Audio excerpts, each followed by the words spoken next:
জাহাঙ্গীরনগর বিশ্ববিদ্যালয়ের ছাত্র সংসদ নির্বাচন চলছে। জানা গিয়েছে গত রাত থেকে বিভিন্ন অবৈধ কার্যকলাপে কিছু শিক্ষক জড়িয়ে পড়েছেন। ছাত্রদলের কেন্দ্রীয় নেতারা সেখানে অবস্থান করছেন। আজকে রবীন্দ্রনাথ হল থেকে ছাত্রদলের কেন্দ্রীয় সহসভাপতিকে গ্রেফতার করেছে পুলিশ।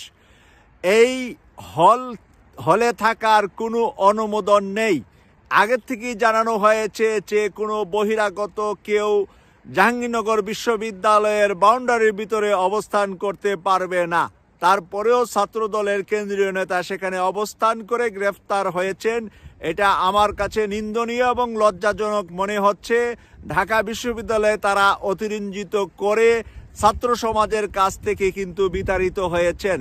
আমরা চাই না ঢাকা বিশ্ববিদ্যালয়ের মতো এরকম পরাজয় আবার জাহাঙ্গীরনগরে ছাত্রদলের হোক।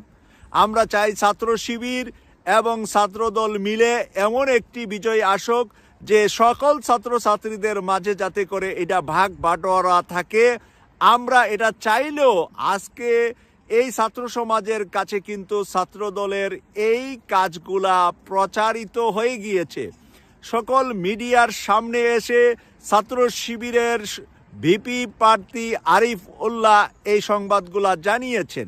আরিফ উল্লাহ জানিয়েছেন যে এখানে একটি হলে মাত্র ভোটার আছে 299 জন, সেখানে ব্যালট পেপার গিয়েছে 400। 101টি ব্যালট পেপার কোন উদ্দেশ্যে কাকে দেওয়ার জন্য কি কারণে রাখা হয়েছে সেখানে যারা নির্বাচন অনুষ্ঠানে দায়িত্ব পালন করছেন তারা জবাব দিতে পারেন নাই।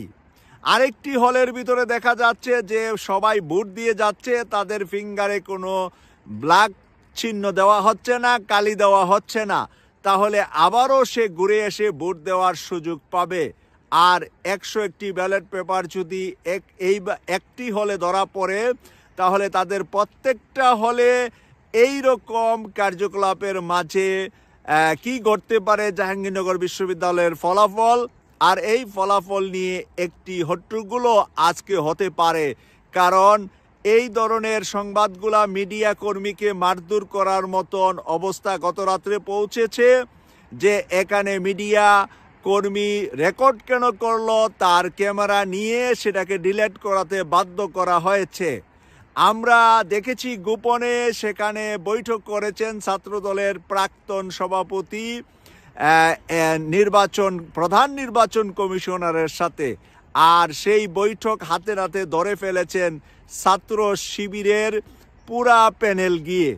এরপরে তারা জবাবদিহিতা করতে পারেন নাই। সেই ভিডিও কিন্তু এই মুহূর্তে সোশ্যাল মিডিয়ায় সবার চোখের সামনে ঘুরছে। জাহাঙ্গীরনগরের তরুণ তরুণীরা কিন্তু দেখছেন, তারা কিন্তু দেখছেন যে কেউ না কেউ প্রভাবিত করে এখানে ফলাফল বানচাল করার জন্য চেষ্টা করছে।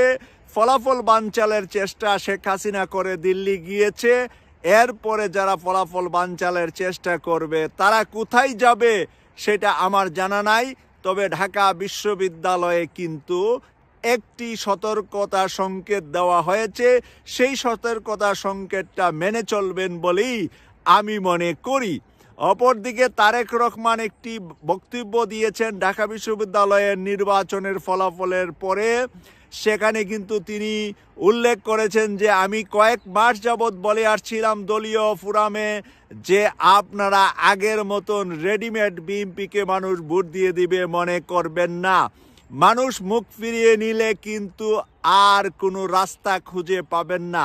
আমার কাছে চমৎকার মনে হয়েছে তারেক রহমানের এই বক্তব্যটি, সেই জন্য তারেক রহমানকে সাধুবাদ জানাচ্ছি।